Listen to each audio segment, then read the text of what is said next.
Can you guys see me?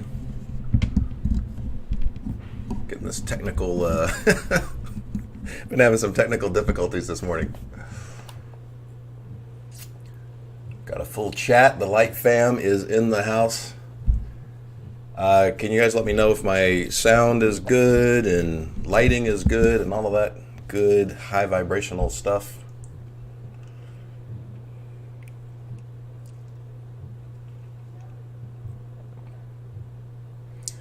Got a yep from Brooke. What's up, Brooke? How are you? I can see and hear you. Good morning or good afternoon, wherever you are. Christine, thank you for showing up. Love you guys. Hey, Joyce. The Light Fam is in the house.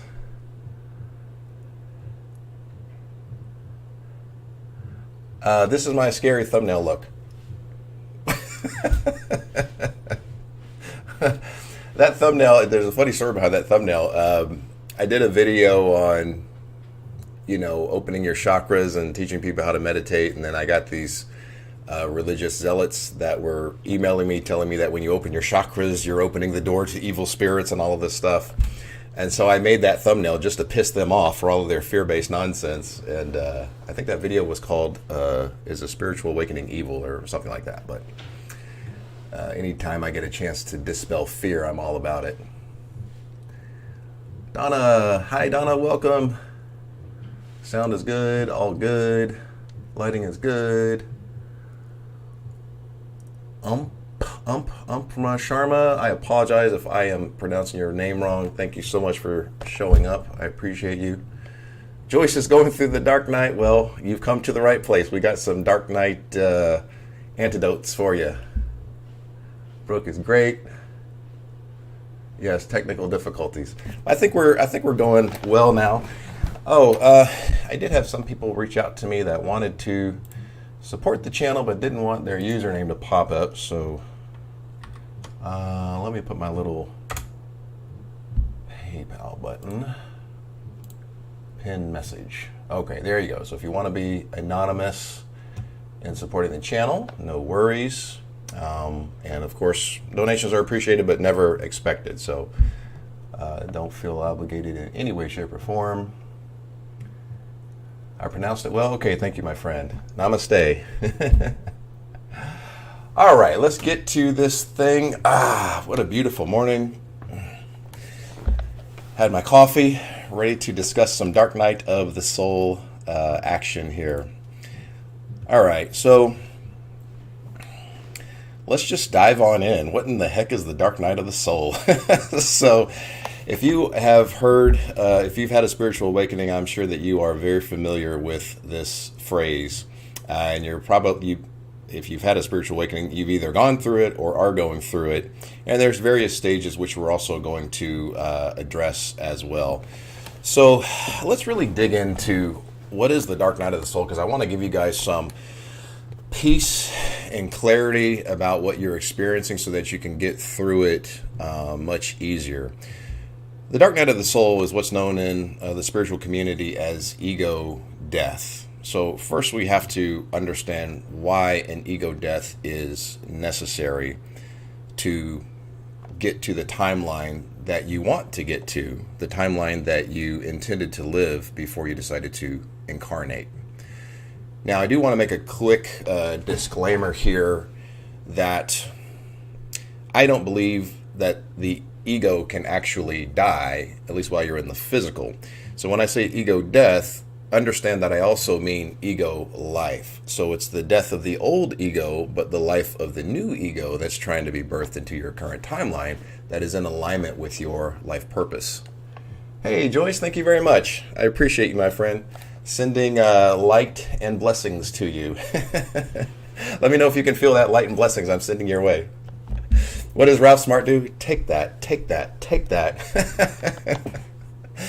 Oh, so let's first kind of dig into the ego so that you have an understanding of why the ego and what we call the false self needs to get the heck out of your timeline and make room for the authentic real you that is trying to live your life of purpose and freedom, happiness, joy, love, etc.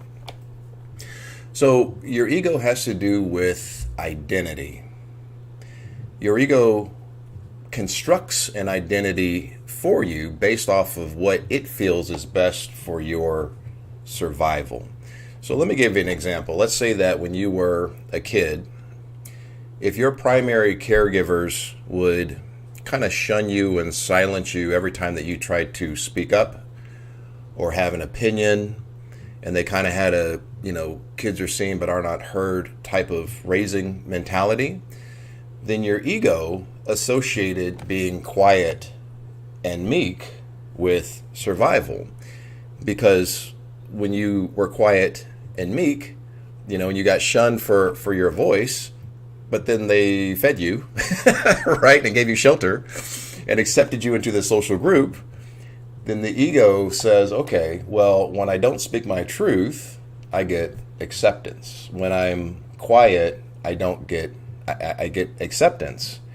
And of course, when you speak your truth, or you speak up and then you feel like your voice doesn't matter, then the ego says, okay, when I don't matter and I receive, food, shelter, and social acceptance, then that's survival. So the ego is in charge of survival here in the physical. So the ego constructs this identity that it believes is best for you. We call this the false self. That it believes is best for your survival. So in this particular situation, as a kid, the ego believed that you were rewarded for not mattering, rewarded for being silent and not standing up for yourself. And so this is a false self that it may have created. Now, of course, that's just one example. The ego can create anything that it believes is best for your survival. And, those false selves or identities can be in alignment with abandonment, feeling like you need to earn love. Maybe your parents didn't show you love until you did something to earn it. And then the ego says, well, if I earn love, not realizing that you are love, if I earn love, then that's survival. And that becomes your false identity. And that carries with you into adulthood and into all of your relationships. Now, so this is why there needs to be an ego death, a death of the false self, because I can assure you the reason you decided to incarnate was not to be codependent, a people pleaser, the object of someone's narcissistic supply. You did not incarnate to be emotionally manipulated. So all of those things may be in alignment with the false self, because the false self, or the ego, the old ego, believed those things were necessary to receive social acceptance into the group, food and shelter, its perception of love, etc. So this is why there needs to be a dark night of the soul. Now, it's called the dark night because when you wake up, you're dismantling that old identity, the only identity that you've ever known, but the new identity hasn't been birthed yet because you haven't gone through the self-discovery phase. So you're in the dark. You don't know what that new identity is yet. This is also what's known as the spiritual identity crisis. The dark night of the soul is the spiritual identity crisis because your spiritual identity hasn't been birthed into your current timeline yet. You don't know what that is yet. So you're in the dark. I'll take small chunks with this. Anyone have questions on that part, or does that resonate?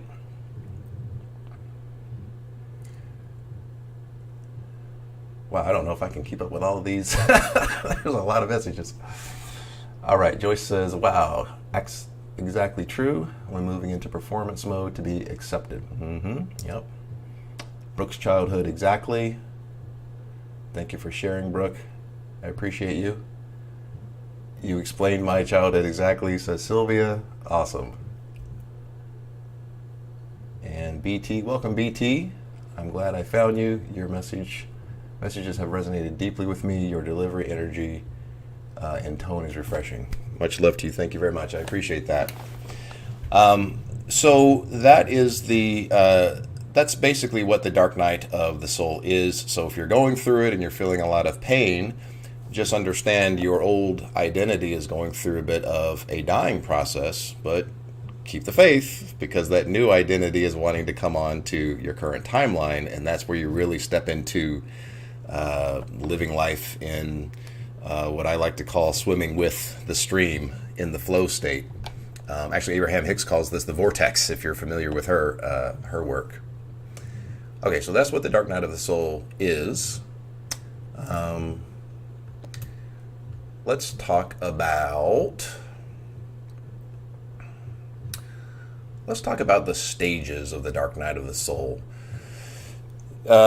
You guys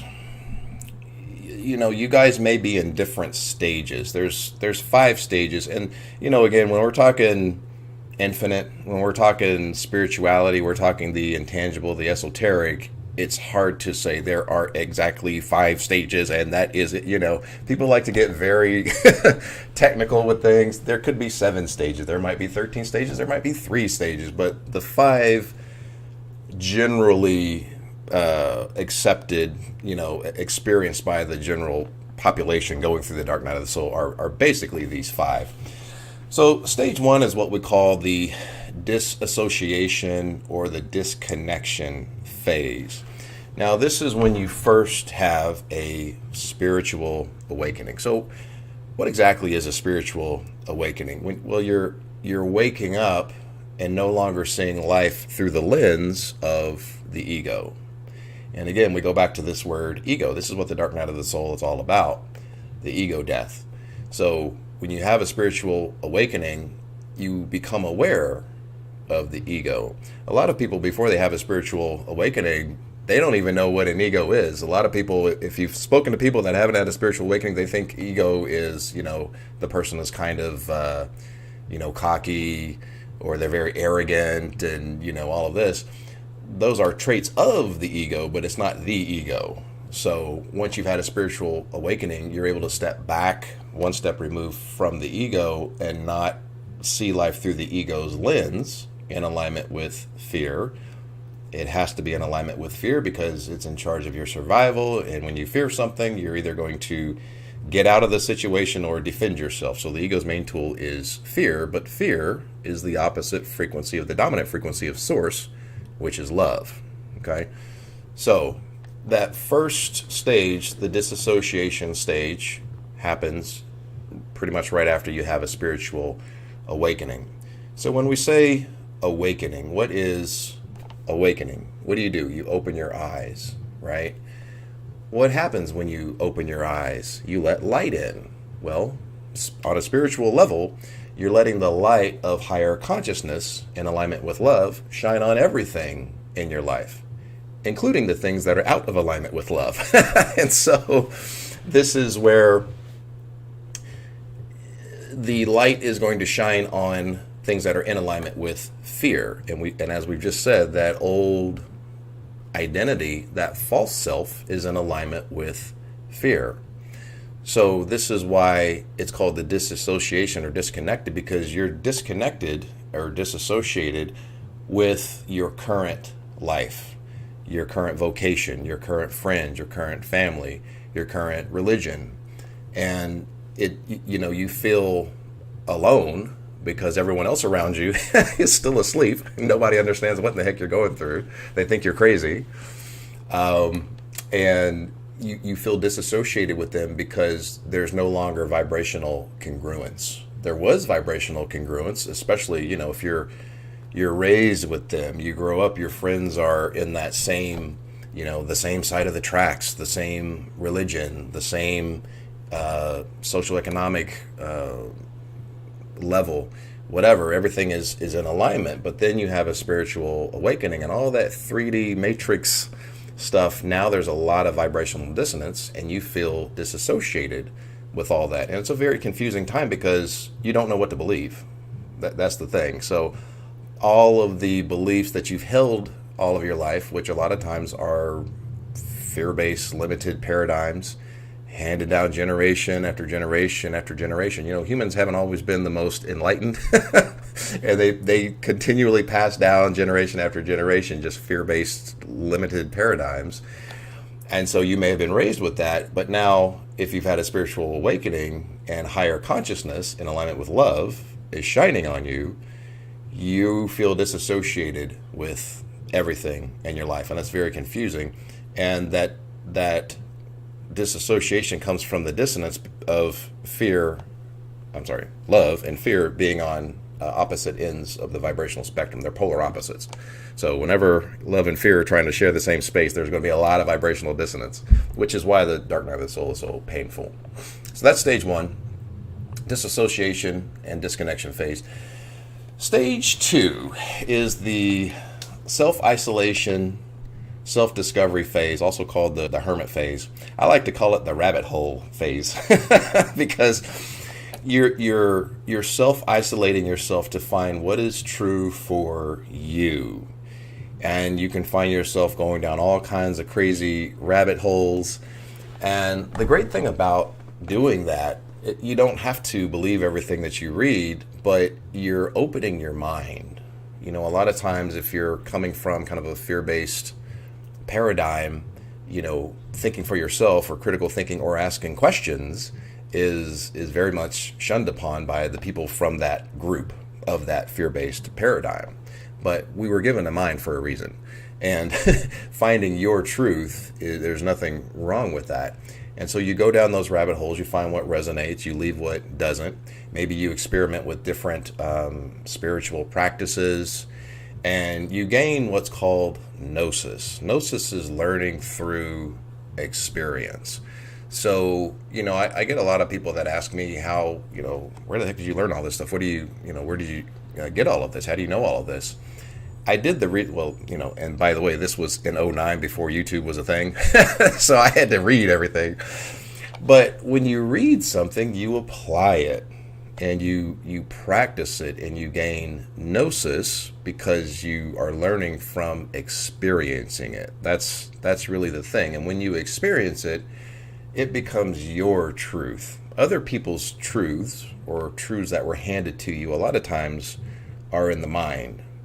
But it has to make its way to the subconscious to be your authentic truth, what you believe. A lot of times when we're trying to validate our belief or prove our belief to other people, it's because it's not in our subconscious. We don't truly believe it. We're looking for some type of validation. This is when people get into, arguments about, spirituality or, my God's bigger than your God or whatever kind of nonsense they're talking. It's because it's not their authentic truth. They have to try to validate it because it hasn't made it from the mind, which is ego, into the subconscious, which is your authentic truth. What's your authentic truth? You could care less. It doesn't need validation. It validates itself. You're self-validating when you're standing in your authentic truth, and you don't need anyone else to validate your beliefs. So the self-isolation, self-discovery phase is where you start to find your authentic truth, and you just live life open-minded with no expectations, and you start to find what resonates, and then you start to go in alignment with that. You can't get it wrong. The reason you chose to incarnate is in your heart, and so what you resonate with begins to resonate with your heart. And your heart is in alignment with love, right? That's the dominant frequency of source. So don't worry about getting it wrong. Explore everything. And you don't have to listen to other people. You don't even have to listen to me. Just, experiment, study, watch a ton of different videos on everything from A to Z and just see what resonates and then go in that direction. And that's how you start to find your authentic truth. Now, stage 3 is the stage that most people find the toughest. This is the purification stage or the healing stage. So this is where you're going to face the repressed shadow trauma. You're going to heal what is out of alignment with love. Love is the dominant frequency of source, right? So you're healing what is keeping the old identity alive in your current timeline. That's the whole, and this is the whole point of the dark night of the soul, to not keep that old identity in alignment with fear, which is out of alignment with the reason you decided to incarnate, alive. You're not wanting to keep that alive. So the only way that you can get the false self, the old identity out of your current timeline, is to heal what's in the shadow that is keeping it alive. Now, one thing that I do want to mention, I always want to give a PSA about this concept of, light and dark and shadow. When I use the word shadow, understand I'm not making an enemy of the shadow. This whole concept of good versus evil and light, we're going to be light, we're going to be light warriors, we're going to fight the dark, and all of that is duality. That's all duality. Yin and yang exists for a reason. Source is all things, including the darkness. Source has to be, because source is all things, right? There's no way source can't also be the darkness. Yin and yang exists for a reason, but we're programmed this way. We're programmed, a lot of it is just religious programming, but then Hollywood also jumps on the bandwagon, right? With horror movies, demons, and all of this stuff. Aren't villains always wearing black, right? What does Darth Vader wear, right? Even Disney cartoons, what's the witch? Maleficent. She wears black. Every villain wears black. So we're constantly programmed that black is bad and white is pure and all of this. You got to reprogram the way that you think. There's nothing capricious in the universe. Everything exists for a reason, and the universe loves balance. So you guys get off of this. When I see people talk about light warriors, well, war doesn't sound like unity to me, Light worker, I like that. Light being, but if you're a light warrior, that means you're fighting against something. When you're fighting, you're resisting. Resistance is ego. It's not love. So, PSA there. Anyway, let me get back to get off my soapbox here. But and on that note, I want to also make you guys aware that everything in the shadow is not a bad thing. It's something that needs to be healed. Everything in the shadow doesn't need to be healed. Some things in the shadow need to be raised and proliferated and amplified. Why? Because you may have gifts and talents in your shadow that you don't even know about. Because those gifts and talents may have been suppressed in childhood. You learn that if you suppress those gifts, suppress those traits, gifts and abilities. I don't know why I'm saying challenges. You chose those gifts and abilities before incarnating because they were going to help you live your life purpose. But in childhood, maybe those gifts and abilities had to be suppressed so that you can be accepted into the social group, so that you could get food and shelter and love, etc. So the ego put those gifts and abilities in the shadow. Well, guess what? One of the great things about doing shadow work is you also discover your superpowers. Maybe you have some superpowers that you don't even know about. So when you're doing shadow work and you're healing what is in the shadow, maybe you discover that you're invincible. Maybe you discover that you're unbreakable. Maybe you discover that you're actually self-approving, self-validating, spiritually sovereign. You discover some superpowers that you may not have even realized that you had because they were suppressed in childhood for survival. Again, another reason for the dark night of the soul. This is why the false ego has to go, so that your gifts and abilities can come to the surface. So stage 3 is the purification and healing stage. Once you've done the healing, which means you've gotten more in alignment with your life purpose, and as we said earlier, your life purpose was not to come here and be codependent, to be emotionally manipulated, to be a people pleaser. Those things are all in alignment with fear. They come from a sense of not understanding your own wholeness, completeness, and divinity. And that all of that is in alignment with fear because it's out of alignment with your actual identity as source. So when you're doing the healing, you're getting more in alignment with yourself as source because you're getting more in alignment with love. The more that you get in alignment with love, the more you move into stage 4, which is discovering your life purpose. So this is an awesome stage to be in because you may now be filled with this sense of service to others. Because when you break a lot of the illusions of fear, fear is in alignment with the 3D beliefs of competition, lack, scarcity, all of that. When you start to move more into alignment with love and out of alignment with fear, you begin to realize your own completeness, your identity as abundance, and you drop this illusion of helping others means that there's less for you because abundance just is. When you take away from abundance, abundance remains, right? So you may be filled with a sense of service to others, but if you're not, that's perfectly fine. Maybe you chose to incarnate just to simply live life on your terms. Maybe you chose to incarnate to live fearlessly authentic and heal the things that keep you out of your authentic truth. And of course, when you do that, you become an example on how to live fearlessly for everyone else around you. So stage 4 is discovering your life purpose. What is the joy of your heart? And your heart is able to be amplified, and that voice coming from your heart is able to be louder because it's not being overpowered by the voice of fear. You're getting out of alignment with fear because in stage 3, you healed what was in alignment with fear, and now you're more in alignment with love. So stage 5 is actually living your life purpose. Now, when we talk about living your life purpose, it doesn't always have to be some epic thing where you're enlightening the planet, the entire world, the entire collective consciousness. It might be, as I just said, just you learning how to live your authentic truth, learning how to live life on your terms, learning how to live happy, learning how to live free, learning how to live in a state of joy and childlike wonderment for the present moment, which is why we're here. We're here to enjoy life. Life is supposed to be fun.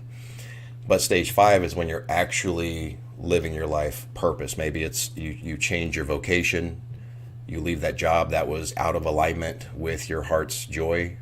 You start your own type of vocation that's in alignment with your heart's desire. So stage 5 is actually doing your life purpose. And I talked forever on that. Anyone got some questions on that?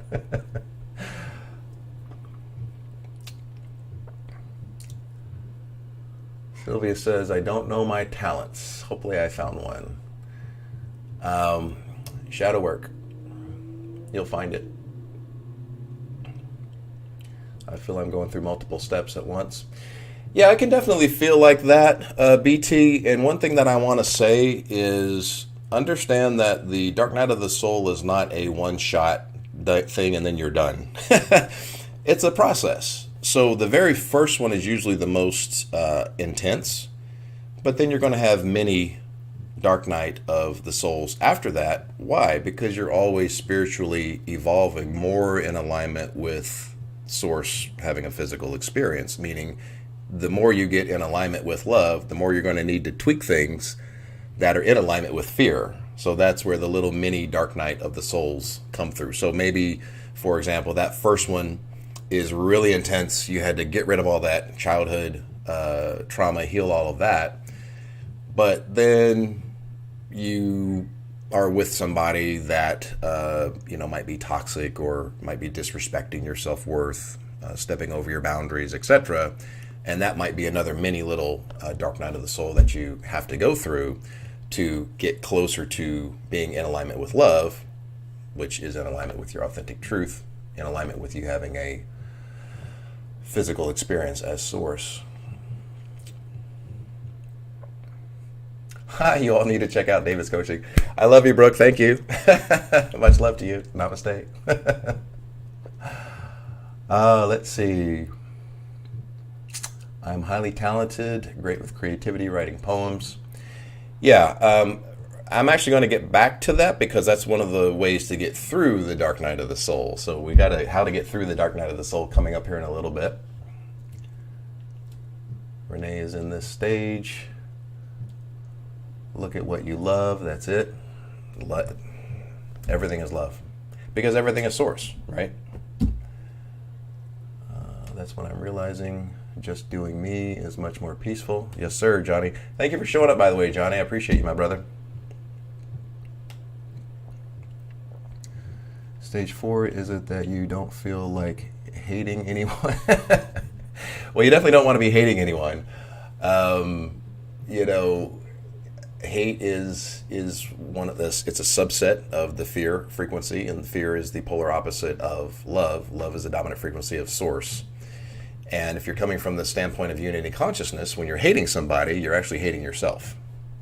So you definitely want to do the shadow work that is causing that trigger of hating others, because you're actually practicing self-hate on a spiritual level without even realizing it. Johnny says, understanding your higher self. Some of us need to learn how to just be. Absolutely. Life is just being life. Look out in the sky. You see a bird. The bird is just living life. He's just flying. He's not thinking about all of these other things that humans like to think about. It's just life being life, and that's what life is all about. The ego is what makes it way too complicated. It's just not that serious. I love singing. Absolutely. Hey, Katrina, thanks for joining, my friend. Man, there's a lot of there's a lot of messages here. A lot of our spiritual gifts are suppressed in our shadow. Johnny, yes, shout it from the rooftops, my brother. And you don't find those gifts until you do the shadow work. I can't preach shadow work enough. Hate is a part of resentment. Yeah, the thing about resentment is it's trapped energy. Energy loves to move. Energy hates to be trapped. And when energy is trapped in your body, it's going to manifest in the physical in ways that you don't want it to manifest. This is where dis-ease comes from. It's going to attract in toxic relationships. It's going to be in the energy that you give out without even realizing it. If you're holding just a little bit of resentment for somebody, that's in your frequency, and you may not even realize it. And that little bit of toxicity is going to link in with your frequency, and you're going to experience toxicity from other people because the universe is your mirror.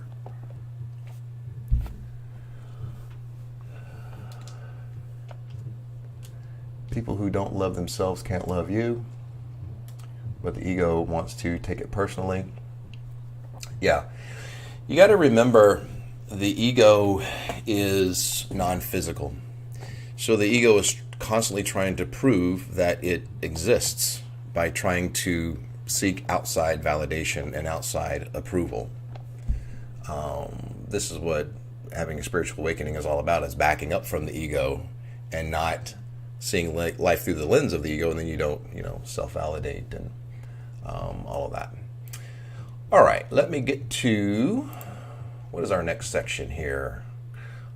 Signs and symptoms. All right, so for some of you guys that are in the dark night of the soul and or may not know if you're in the dark night of the soul, some of the signs and symptoms are you're going to feel stuck, frustrated, and confused about where you are in life. And again, this kind of goes back to the disassociation or disconnection phase, where that feeling stuck is so frustrating because you're not sure what to do. You don't believe what you used to believe, but you're not sure what to believe yet. So this is, again, where the ego steps into the equation, because the ego is all about control. When the ego doesn't know something, it sends us on a wild goose chase to get control, because it believes not being in control is a threat to survival. Remember, the ego is in charge of survival. So when the ego doesn't know something, the ego will throw you into fight or flight, and which is a closed off state of resistance, and that's where anxiety is going to come from. And the ego is going to send you on this wild goose chase to get the answers. It's got to get the answers. If it has the answers, then it feels in control, and then it feels warm and fuzzy again. So just understand that if you're feeling stuck and frustrated and confused, just understand that that confusion and frustration is going to dissipate as soon as you go into the self-discovery phase, meaning you're actually taking the initial steps to discover what truth is true for you. Number 2, you can have bouts of depression with constant anxiety and fear, again, because you feel like you don't know who you are anymore, where you're going, and you're questioning, what is the point of it all? And this is really what self-awareness is all about. We have the ability as humans to ask questions like, what is the point of it all? Why are we here? What is our nature? What is the nature of the universe? These are not questions that I feel the lower animals are asking, right? I don't think dogs and cats or whatever are sitting around asking these questions. So this is why we're source having a physical experience. We're the original self-awareness in a physical avatar trying to become aware of itself. And if that false self is dismantling, you're not sure who you are just yet. So it can spur bouts of depression and anxiety. You may also feel overwhelmed because you may be being asked to make a major change in your life when you don't feel like you're ready for that major change, and it's coming at the worst possible time. This is one of the main things of the dark night of the soul, that one tower moment that is like, wow, timing is everything. How can this be happening right now in the midst of this dark night of the soul phase? And if you ask an empowering question instead of a disempowering question, so a disempowering question would be, why is this happening to me? But an empowering question would be, this major change, is it in alignment with my life purpose? Getting this major change, maybe you need to get that major change out of your life, out of your timeline. Is that in alignment with me becoming my greatest version? Is that in alignment with the reason that I decided to incarnate? And usually you will find that the universe is trying to make room in your current timeline by getting out of your timeline what is out of alignment with your life purpose, what's out of alignment with the joy of your heart.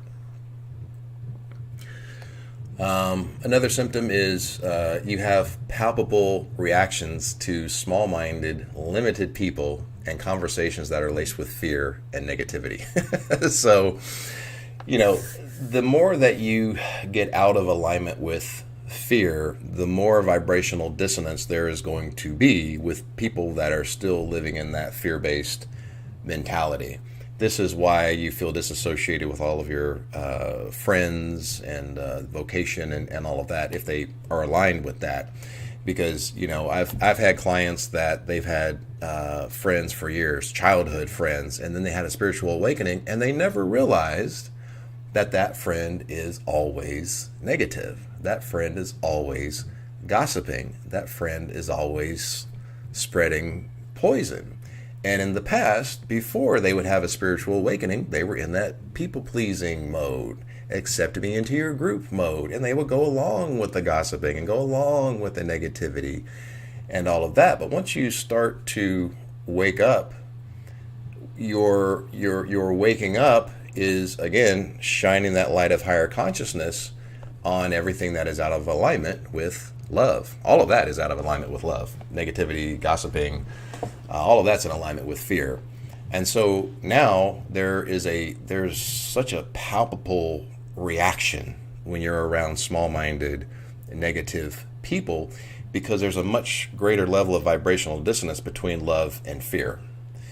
And this is why, you lose a lot of your friends and all of that after having a spiritual awakening. But I do want to add the caveat: the universe always replaces what it has made space for, okay? So when you lose those toxic relationships, you lose those toxic friends, there's now space. A lot of people will ask me, secrets of manifesting and all of that. And first thing I'll say, well, do you have space? Do you have space for what you're trying to attract and bring in? I'm not one that preaches attract and, bring in. I preach be. When you are, you just share the same space with another fractal of yourself, instead of this mentality of needing to attract it from way over there and all of that. And that works. Law of attraction works. It's just a little clunky. It's not the most efficient way to do it. But my point is, when you lose those friends and you lose those relatives, do not despair. The universe will always bring a like match to your worth. Okay? So when we talk about attracting your vibe tribe, the universe will bring the tribe that is in alignment with what you believe your worth to be. So again, do the shadow work, do the healing, do what is out of alignment with love, and step into your authentic truth, which is going to raise your self-love, raise your self-worth, raise your sovereignty, raise your understanding of your divinity. And that's what will be a vibrational match. That's what the universe will bring to you, because it's a vibrational match. So never skimp on your shadow work. What questions do we have on the symptoms? Johnny, negative Nancy. Yeah, there's a lot of those. It's up to us how difficult we want to make it. Absolutely. So in my next section, how to get through the dark night of the soul, we're definitely going to discuss that.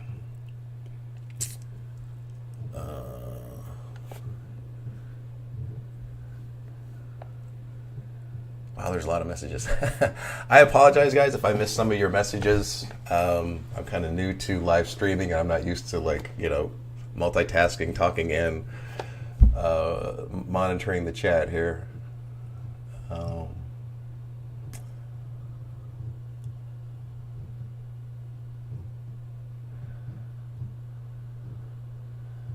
All right, we got how exciting. Chris, oh my gosh, yes. Joyce, this is hitting the mark at the moment. I'm loving my own company. You got to love yourself when you're by yourself. If you can't love yourself, you can't love anyone else. And you can't expect anyone else to know how to love you if you don't know how to love yourself.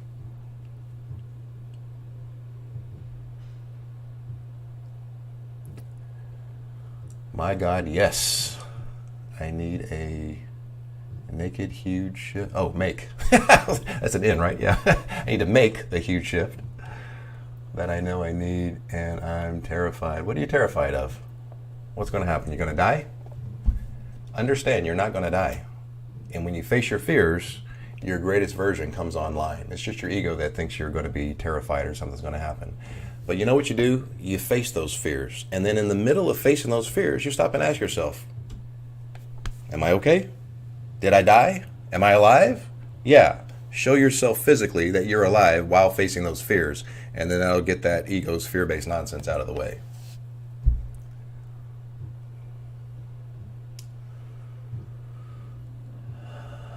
Thanks, David. I hope God will replace all the lost people with like-minded. Well, you are God having a physical experience. You are the universe masquerading around as you, and you will replace those people with what you believe you're worth to be. So do the shadow work. Okay, let's get to how to get through the dark night of the soul. All right, so this is probably what you guys really want to hear, is how do you get through the dark night of the soul? Understand, as I mentioned earlier, it's a process, but what you really want to get is you chose it. You chose when you were going to wake up on your timeline. You knew when you wanted to wake up because you knew when you would have had enough of the lessons that you wanted to learn that were out of alignment with love. You've got what you needed out of that, and now you're ready to step into your higher timeline. So you knew when you were going to wake up. And this is why you always want to bless and forgive and never hold any resentment for the people that woke you up or maybe even broke you, if that's your opinion, because this is something that you guys agreed to. before you decided to incarnate, right? So before the curtain went up on the stage of life and everybody was deciding, what their role was going to be, the person that you think broke you or that toxic relationship, that person was like, okay, I'm going to be your catalyst, all right? I'm going to be your antagonist, and I'm going to force you to find your worth. I'm going to force you to find your voice. I'm going to force you to find your value. I'm going to force you to find your authentic truth. And when you do so, you will live the reason that you're intending to live after incarnating. And then that is going to be an example to everyone else around you so that they can find their authentic truth. See the paradigm shift there? See that perspective? You guys got to stop holding resentment. This person hurt me, and this person did that, and this person this and that. And you got to understand, you guys agreed to that before incarnating. And if they helped you find your power, helped you find your voice, meaning you're not scared to do the work to find it, you're not scared to face those emotions, you're not scared to face those tough memories and clean those memories, then that's what you guys agreed to, So don't resent someone for fulfilling a soul contract, right? Don't hate on someone because they're fulfilling the soul contract. Now, I have a little bit of I'm not crazy about the word contract, because humans always try to put like these finite, just tangible things on infinity. Contract is a human word. I like to say agreement, right? People have this concept that a contract is unbreakable and you're locked in and all that. No, absolutely not. Whatever your intention is, if you want to break that soul contract, see, you wouldn't want to be you. It's literally that easy. So you guys got to get off this soul contract stuff. But a soul agreement, which I like better, you guys agreed to wake each other up on your timeline at a specific time. So don't hold resentment. It has to be painful. Otherwise, you're not going to change, right? If it's warm and fuzzy, are you going to do the work? No, you have to be forced by the pain to do the shadow work.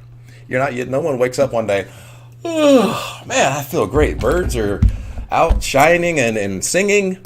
I think I'm going to do some shadow work. Let's visit some painful memories. It doesn't work that way, right? It's the pain forces you to find comfort, right? The discomfort forces you into action to find comfort. And the only way out is in. The only way out is in. Okay, so you go within, you do the shadow work, and then you emerge greater and stronger. But don't hold resentment to that person because you guys agreed to wake each other up. And waking each other up usually comes from pain, from chaos. This is called creating order from chaos. So, how else do you get through it?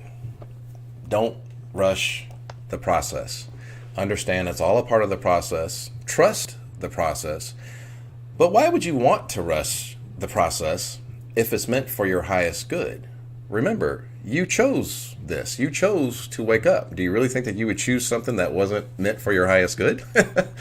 Of course you wouldn't. So you got to think from the perspective of your higher self. When you panic, you're thinking more from the ego. It's the ego that doesn't want to be in an uncomfortable state, right? It's the ego's like screaming in your ear, is this over yet? When is this over? Are we there yet? Are we there yet? Put the pacifier in the ego's mouth. Put the ego in the back, the baby seat, the baby chair in the back seat, right? I think Titan is playing in my tree. He might make an appearance. You guys see the tree moving back there? I hear him messing with stuff. If the tree falls, it'll be good comedy for our live here. So when you panic in the midst of the dark night of the soul, you're wanting to rush out of it. you're just listening to the ego's discomfort. Remember, when the ego doesn't have the answers, as in, how long is this supposed to take? Why does this hurt so much? I don't know my identity. The ego throws you into fight or flight. It throws you into survival mode.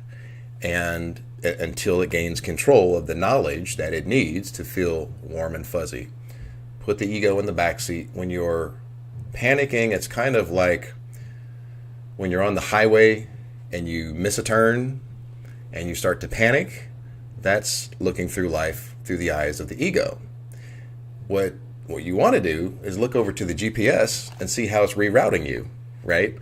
So spiritually, you want to look to your higher self. How is your higher self rerouting you? You can't make mistakes. I don't believe in mistakes. The universe is way too intelligent to manifest like that. So everything that happened is meant to happen, and you chose. So look at things from the higher perspective of the higher self and say, what is trying to be birthed through my current timeline? I think he's actually in the tree. This thing is going to fall down. Titan, stop that. Get out of there. He's so crazy. I love him though. That's my boy. So actually, let me give you guys a little bit of a technique for getting out of the mind. Okay? This is something you guys can do. When you're feeling anxiety, a lot of that is coming from the ego, obviously, being off in some future scenario, fear-mongering, crying wolf, whatever. But when you bring yourself back to the center, the present moment, what you can do, close your eyes, take a big deep breath, and then bring your conscious awareness to your heart space.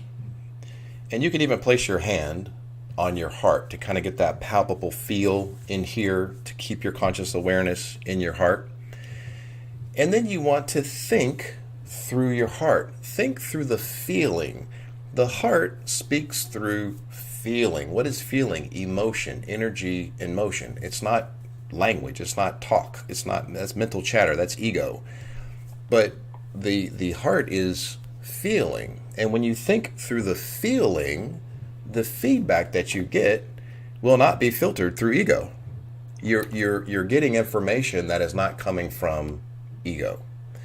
So, whenever you're feeling anxiety, bring your conscious awareness to your heart space and try to feel through the feeling of the heart. Think through the heart. The heart is out of alignment with fear.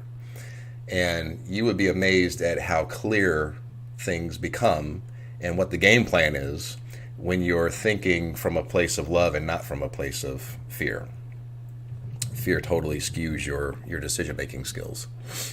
Now, another way to get through the dark night of the soul is be eager to see who you are transforming into. Remember, the dark night of the soul is making way for that new identity that is in alignment with your greatest version, that is in alignment with the reason that you decided to incarnate. And that reason, most likely, just my opinion, but I think that reason is in alignment with freedom, joy, love, abundance, endless possibilities, and just loving life. So be excited for the new person that is being birthed through all of this chaos and trauma. You want to be eager to say, what am I transforming into? Here's some superpowers. Here's some abilities and traits that I didn't even know that I had. I had no idea I was indestructible. I had no idea that I was invincible. This is amazing. So you want to be eager for who you are transforming into. And again, this gets back to empowering questions. Universe, what are you trying to birth through me? Universe, what are you trying to express through me? What traits and abilities would I need to make it through this challenge? And then you focus on those traits and abilities, which keeps you from focusing on the problem. So now the problem is like this, and it's also viewed as a teacher, a lesson, or a stepping ladder to your greatest version that you really want to live. Another way to get through the dark night of the soul, obviously, is shadow work. Shadow work is going to add the higher vibration of love to the lower vibrational aspects of fear, to raise and integrate those vibrations into your more higher dominant frequency. Again, we're not making an enemy of what's in the shadow. We're not denying what's in the shadow. We're not separating ourselves from the shadow. Again, that's a form of self-hate. You want to apply love to what is in the shadow. Get some alone time. All of the answers are in here. They're all in here. They have to be, because we're a microcosm in the macrocosm, right? As above, so below. So all of the answers are here. But you have to get still. You have to get that quiet time to go within and ask some questions. Why am I like this? What happened in childhood that made me like this? Was there an example in childhood where if I did something to earn love, so I have to believe that I earned love, or was I abandoned in some way? Did that make me feel that I'm unworthy of love, or was being silent and not speaking my truth? Did I learn that that's how I receive love? Do the introspection. This is how you start to debunk and invalidate what happened in childhood. Because if you stop and realize that, hey, wait a minute, I don't have to people please. I don't have to seek anyone's approval. And then you can start taking physical actions, even if they're just baby steps, of not seeking approval. Take action in the opposite direction of what you believe your trauma to be. If you believe you're a people pleaser, stop being a people. Just take one action a day of not trying to please somebody to get their acceptance. Take one action a day of not seeking someone's validation. Maybe you're someone that likes to floss on IG and, look how successful I am, and look how pretty I am, or, you're thirst trapping on ID. You know what? Why don't you not seek outside validation? Validate yourself and don't post. Don't post that picture. Just one picture. Maybe you post 5 pictures, post 4 pictures. You take baby steps in the direction of being self-validating, self-approving. Give yourself examples of self-love, self-worth. Take action steps to show yourself physically that you are worthy of love, that you are accepted and approved, because you're approving yourself, you're accepting yourself. And again, stop and ask yourself, when someone doesn't approve you or validate you, did I die? Am I okay? Oh, you don't like me? Heart's still beating. I'm still here. I'm still smiling. Who cares? It's all temporary anyway. Everything in the external is temporary. Who cares if you're not validated? Who cares if you don't please them? Who cares if they don't accept you? Accept yourself. You didn't come here to be a people pleaser and to be accepted. And when they don't accept you and you're not approved, or that person leaves you, ask yourself, did I die? Am I still smiling? Am I still here? I'm still able to dance, It's just not that serious. Another way to get through the dark night of the soul is make sure that you have a healthy release. So this can be physical as well as mental. So on the physical side, it's great to do exercise. I mentioned earlier, energy hates to be trapped. Energy likes to move. And when you have a bunch of stuff built up that you need to release, that you can do this through physical exercise, go to the gym, hiking. Mother Nature is amazing for healing. Mother Gaia is just the ultimate healer. You can go out in nature and ground yourself and just soak in the sun, nature bathing as they call it, But when you're in your head, nature, meaning you're in your ego, nature will get you out of that, because nature is so pure, right? I mean, we look at the 3D matrix, we look at all the narratives of control that humans have created and all this stuff. You go out into nature, everything is pure. It's just life being life. It's you really get to see the divine in physical form in nature. When I walk out in nature, everything is just like, it's amazing. And you see how ridiculous the structures and narratives that man creates actually is. But so physical release, also plenty of rest. Make sure you guys are getting your 7 to 8 hours, and hydrate, hydrate, hydrate, hydrate, hydrate. I can't say it enough. If I knew how to do the letters for hydrate, HD, let's see, R, I don't know. You guys know what I mean. Make sure you are hydrating. You actually can Google how much water you need for your body weight and try to hit that every day. We're 2/3 water, guys. And when you're going through the dark night of the soul, you're also going through ascension symptoms.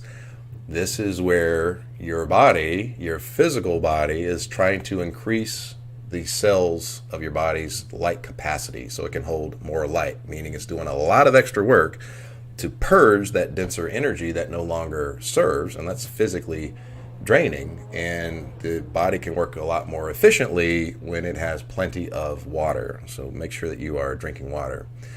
The other release is creativity. I think somebody was saying in the comments that they'd like to do poetry. Another person said that they like to sing. Creative release, anything that you can be creative. I have a client that, after she went through her dark night and she wanted to start expressing her voice, she started doing it through posting poems on TikTok. And she found her voice, and she got like 8,000 followers now, and she's spreading her light to other people. And this is another reason. This is another thing that you want to look for if you feel called to help others. That's another motivation for you to do the shadow work and heal, because you'll be able to heal others. That's another superpower that might be in your shadow, by the way. You might not even know that you're a healer. You might not even know that, but that's in your shadow, and you may not know that until you do the shadow work to find out, wow, I'm an incredible healer. And then you just start, healing people, and maybe that's your new vocation. So another reason to do the shadow work is to, look forward to helping others if that's your calling. And again, I said this in the last live, make sure you heal yourself before you heal others. Because that unhealed trauma will be in the frequency that you're giving out, even if it's unintentional. So it's like that analogy I was saying last time, fix your mask, your oxygen mask first before you help your child. Heal your energy before you heal other people. Just remember that it's all part of the process and that it's normal. And just lean into every difficult emotion. You got to look at the emotions as a teacher. This gets you out of looking at the painful negative emotions as an enemy. When you look at something as an enemy, it's a closed off state of resistance because you're in fight or flight. You're in a survival mode. But when you look at those painful emotions from childhood or whatever, you're inviting them in to sit with them. Like, I've used the house guest analogy. Right? You're just inviting these house guests in and saying, what message do you have for me, friend? What is it that you're trying to show me? Where are you trying to show me that I'm out of alignment with love? Where are you trying to show me that I'm in alignment with fear? And once you start looking at your painful or negative emotions as teachers, as lessons, as your stepladder to your greatest version, then you're in a state of allowing, a state of surrender and learning, and then you learn that lesson of love that gets you onto the timeline that you actually want to live. Alrighty. Well, wow. That hour goes by fast, huh? I'm like, what am I going to ramble about for an hour? I don't know if I can go a full hour. We're at an hour and 7 minutes. What questions do we have about the dark night of the soul specifically?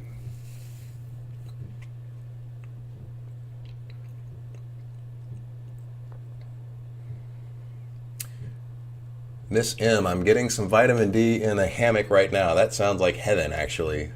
I love being out in nature in a hammock. I love everything you're saying. Thank you, Katrina. Still cold and snow in northern Minnesota. Oof. Just reading that gave me the chills. The breath is connected to one's emotions. Absolutely, absolutely. That's another thing you guys can look up. I should do a video on breath work, actually. You know, if you struggle with anxiety and all of that, definitely get into breath work. I'll do a video on that. Brooke, hydration and proper nutrition, super important, absolutely. Nature will definitely allow you to receive the higher codes to upgrade your DNA. Absolutely, Renee, thank you. Alkaline H2O, yep. You know, I drink a half a gallon of apple cider vinegar, lemon juice, and cinnamon. Of course, it's diluted with a lot of water, but I noticed that the apple cider vinegar is supposed to be really good for like inflammation and keeping your pH balanced, something like that.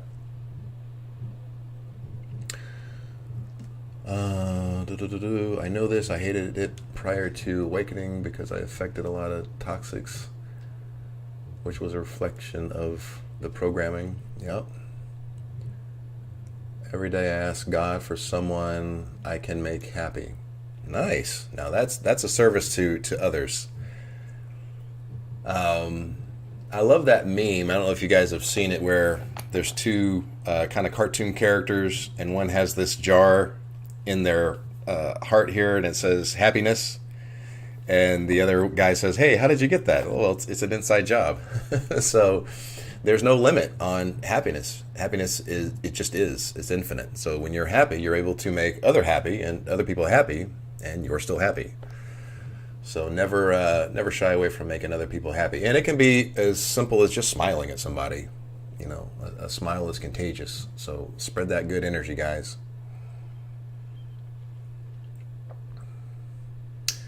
Ooh, I like that one, Renee. I think the best question to wake up to in the morning is, what would I do if this was my last incarnation ever? Powerful. Very powerful. And it puts everything into perspective real quick. A lot of the things that we worry about are just temporary nonsense, and we get ourselves in a tizzy about it and lose our joy, and it's just not that serious.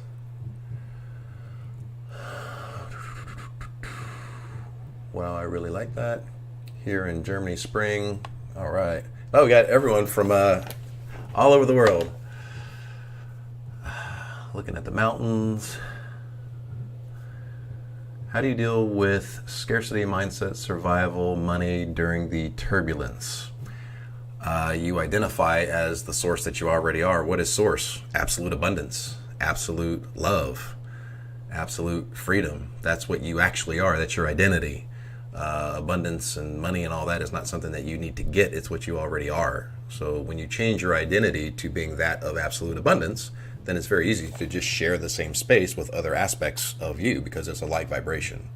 But you've got to change your subconscious identity to being that of abundance, which means you understand that you're actually source. Go to my website and request the free guided meditation on abundance.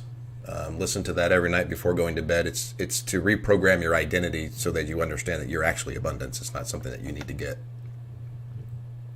I think it's in the description of all my videos as well. Just go to any video and you'll see free guided meditation for abundance in the description.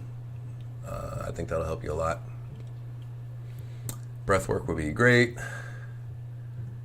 I know, I wish I could afford to donate. He clearly... Oh, thank you guys.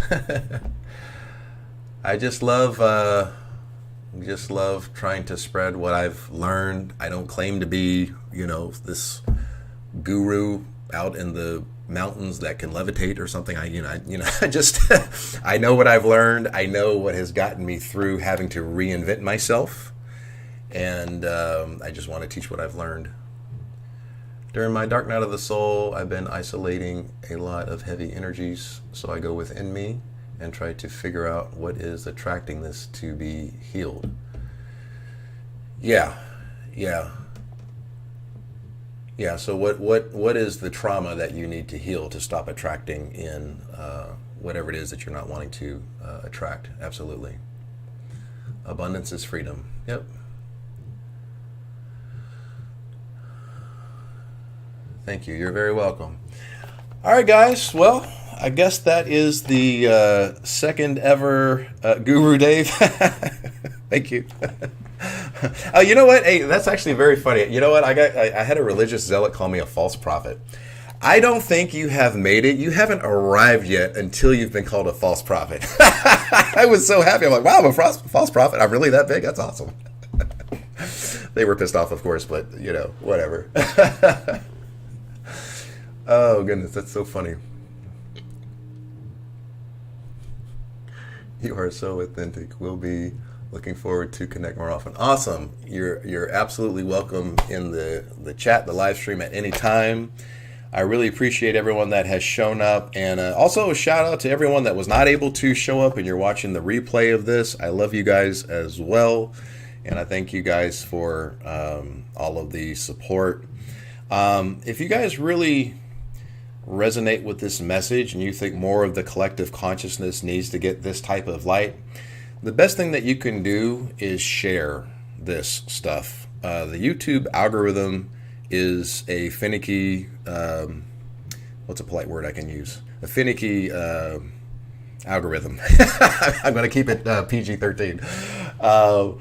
But when you share, that tells the algorithm that, hey, this is good content. Maybe I need to promote this more. So if all you guys can just share to as many people, as many videos of mine as you can, that'll let the algorithm know that you like what you're seeing. And hopefully it will get this light out to more people. Oh, Katrina, thank you very much. Namaste, my friend. I appreciate you.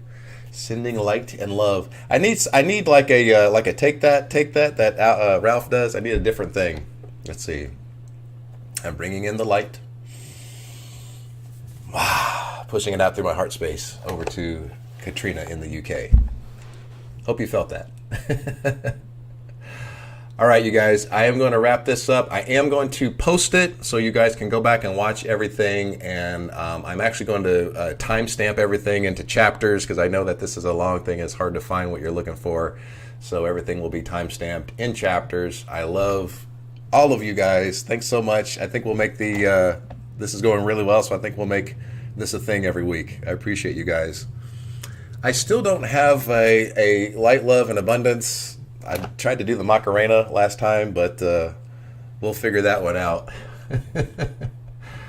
Thank you, David. Great live stream. Namaste. Love and light to all. Thank you, Christine. I appreciate you.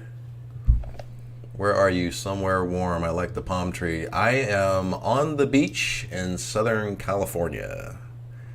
It's kind of gloomy today, though. But anyway, thanks a lot, David. All right, Joyce. Thank you. Love you, too. All right, guys. Namaste. You guys have an awesome one, and we'll do this again next week. Thank you.